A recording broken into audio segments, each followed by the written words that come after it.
Our insecurities will dictate how we show up both on a conscious and a subconscious level. It can create some of our life's biggest obstacles, and unfortunately, the vast majority of us aren't even aware of where these insecurities are rooted. Or our ego is so fragile that we know where they're rooted, but we just don't want to confront them. In this video, I'm going to share with you where myself, showed up in my life as an imposter with tons of different insecurities and how I prisoned myself in that box. I'm also going to share with you mindset shift that I needed to break free from that prison. Be sure to watch all the way until the end because I am going to give a little bit of a bonus content, but only at the end. So you have to stay tuned. Before I get to the good stuff, I'm going to ask you to hit that subscribe button and the notification bell so you don't miss out on any future content because there is some good stuff that is coming out. Hello there. I am Coach Wolverine, the owner and the creator of the Wolverine Lifestyle and co-host of the channel, A Conversation Over Drinks. I'm a mindset coach, and my focus is to help you overcome your victim mindset, leading you to true inner peace and authenticity. Our insecurities, whether it be known consciously or subconsciously, will keep us in this box. The unfortunate thing is, though, it can shrink. If we don't acknowledge where those insecurities are rooted, that box will shrink on us. It doesn't just go away. It's not one of those things where if we just ignore it, it'll get better. Think of our insecurities or our rooted traumas or triggers and all of that good stuff. Think of it as a tumor. If you ignore it, it's going to grow. It's the same for any insecurity in any aspect of our life. If it is not addressed, if we do not dive down that rabbit hole to figure out the why behind it, it will get worse. It creates that mental brain noise and takes up space and steals our peace, and it's just not good. It's just not good. So as I promised, where I showed up in my life as an imposter wearing a mask, a facade. So when I first started coaching, I had the impression that I had to have everything figured out already, right? That's this kind of general belief that most people have when we first start something new is we have to be an expert right away. The longer I do this, the more humor I find in that statement because I do it to myself. I've done that. I still catch myself doing it. The human mind, it's another thought that I just need to explore. Why do we feel that we need to be an expert in something before we start? At the base of it, I'm aware that it is just we don't want to feel vulnerable. I get it. We don't want to be embarrassed or feel shame or whatever. I get it. It's just I find it humorous. I believed I had to have the nice website. I believed I had to have the fancy email. I believe I had to have the software. I believe I had to have the look, the social media following, the camera presence, like everything. I just felt like I had to have everything figured out. I was very fortunate that my first coach took me to places in my mind that I'd never been before. And it's the best way that I can describe is like I fell into a hole, and it was freeing. It absolutely changed my life, and I am forever going to be grateful for the experience I had with my first coach. He opened up my eyes to so many areas in my life that I was showing up as a shell. I was showing up as a coach feeling like I need to be a specific way to show up for my clients a specific way that wasn't even me. To wrap my brain around this, it was kind of like showing up as a coach, like I was showing up as a support character. It wasn't like I wasn't even narrating my own story. I was allowing life around me to dictate how I felt, how I thought I should feel. Man, words. I guess apparently words are tough today. I was allowing life to dictate the way that I felt, and I was allowing myself to be a victim of circumstance. And with this mask, I felt safe around that. I felt safe. What that allowed me to do was it created a cushion barrier. So if I was showing up inauthentically and somebody was to talk down upon my content or talk down towards me or mock what I'm doing or whatever, it wasn't actually me. They were mocking or talking down towards the mask I was wearing. So I was cushioning my own ego. It was almost like I was like disassociating myself from what I needed to be. I was creating I don't want to use the term 2.0 because it's not a level up. It was like a shadow. Let's use that. It was a shadow of myself.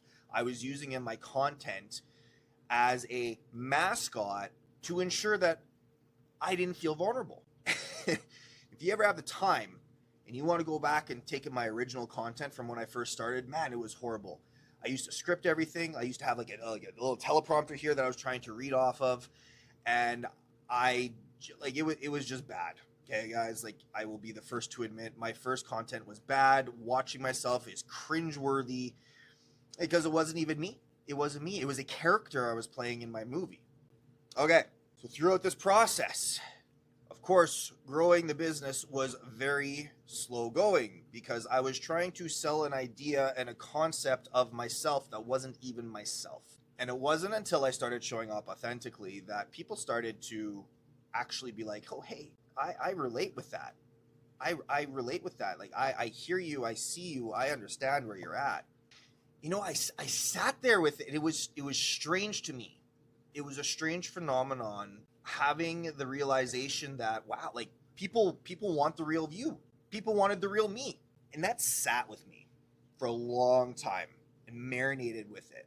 And there was so much self-sabotage that was involved in this process of talking myself out of why I shouldn't have showed up authentically, or talking myself into whatever scenario to make me feel less vulnerable and convincing myself to not show up authentically. I had no other choice but to confront why I was showing up inauthentically. And what it boiled down to, I was afraid that people were going to find me out.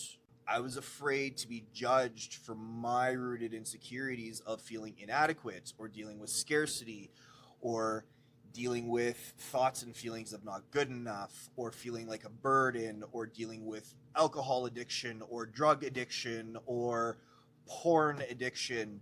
All of those good things that make us feel very vulnerable, the stuff that we deal with behind closed doors and most often only in our own heads when we are by ourselves. When I started talking about that stuff, my life changed and I started seeing that change. And that's when I realized the mindset shift that I needed to make and the mindset shift that I encourage you to take. Okay, here it is. Stop giving a fuck. It's that simple. It really is that simple. Now, of course, there's so many levels to that statement, but at its core is we are trying to show up in our own lives as something or someone that we feel like everybody else is going to like.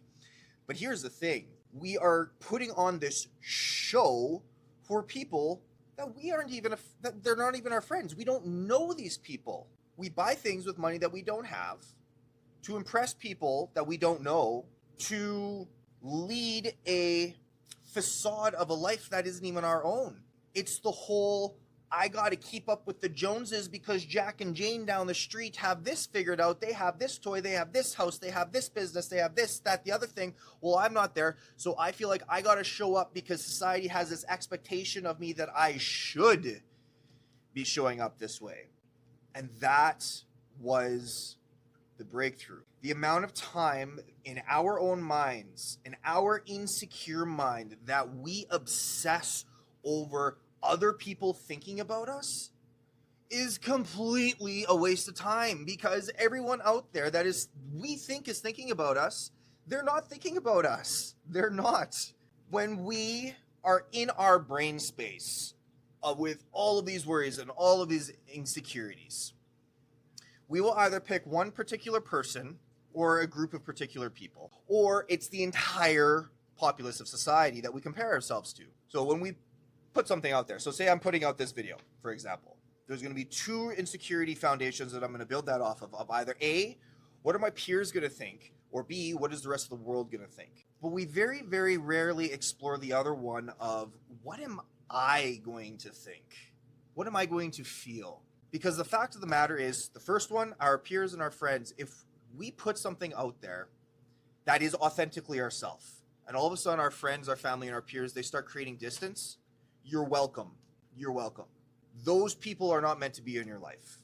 If you begin to live and march to the beat of your own drum and you start living authentically true to you because you want to, because you need to, we need to do that. We need to be authentically. When you start that, if your friends and family start creating distance, good. Let them create distance. You don't need that in your life. The second one, the rest of the world. If the rest of the world is what you're worried about, you're concerning yourself with opinions of people whom you're not going to meet. You're not going to meet 8 billion people in the world. You're just not. I promise you that. There are celebrities that I'm a fan of that I'll talk to somebody about and they'll be like, who is that? And in my head, I'm like, whoa, what, you don't know who this is? Of course they don't know who this is. The entire world isn't going to know you. The entire world isn't going to know them. The entire world isn't going to see who you are. And even if they did, it doesn't matter, because it's number 3 that matters. How you feel about yourself, how I feel about myself. And as long as we're living within our morals and integrity, I think that's a win. Because the only thing in life that matters is what we think about ourselves when we're by ourselves.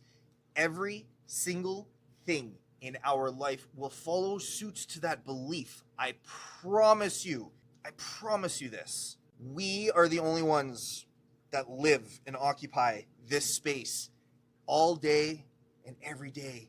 This has to be a good space to be. Start decorating your mind with thoughts that you want to be having. And I'll tell you this, this is another secret, freebie for you.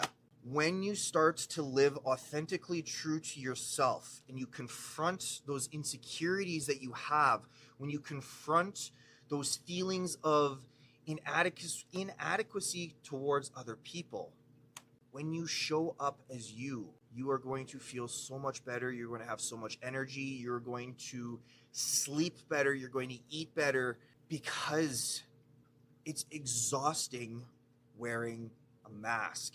And if you don't believe me, I dare you to try it. I dare you. And if doing it in your hometown or your home city is difficult, go take a weekend in a different town or a different city and by yourself and be the person you want to be. You got to remember, nobody is going to know you from any other person walking down the street. So if you go to somewhere that no one knows you, just be you. Just show up as you. See what happens. You'd be surprised at how much better you will feel at the end of the day being and showing up as you, not as this character you've been making yourself up to be in your book. All right, guys. So the bonus I have for you today is moving forward, starting in January 2023. Every Saturday morning, I'm going to be doing a live. And on this live, I'm going to be documenting my personal development journey. I'm going to share with you my experiences through the week. I'm going to share with you revelations that I've taken through either the therapies I've done or the courses that I've done. You're welcome to hop on the call, ask questions.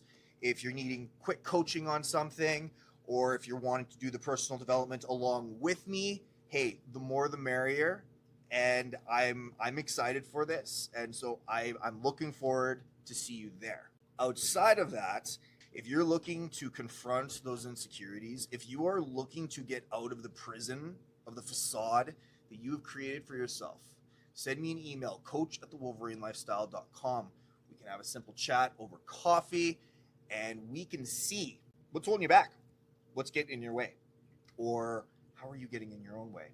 That's it for today, guys. Please like, share, and subscribe. Your support is beyond words of appreciated. I hope you have yourself a fantastic day.